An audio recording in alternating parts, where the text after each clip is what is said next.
Welcome to the Learning Pines YouTube. We hope this video helps.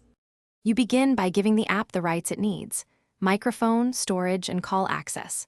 Once done, open Settings and select the correct audio source, phone, VoIP, or Bluetooth, because the app records what you choose.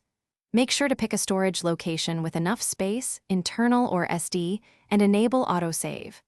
Don't skip toggling automatic start at boot, otherwise you'll have to relaunch manually. These first actions get the recording engine ready to capture every incoming and outgoing call. Now configure how and when the app records. Choose a file format. MP3 saves space while WAV preserves quality, because format affects storage and editing later. Next, link a cloud account for automatic backup so recordings survive device loss.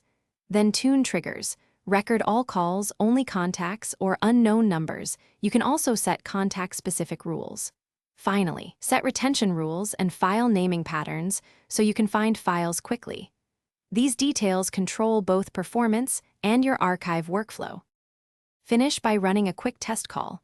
Record a 30 to 60 second sample, then play it back to confirm both sides are audible.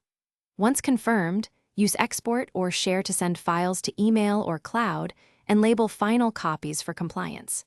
Make sure automatic naming and retention are active so nothing is overwritten. If a recording is silent or missing, reassign the audio source and toggle permissions, then retest. That single fix resolves most capture problems. Thanks for watching. Consider subscribing if we helped you.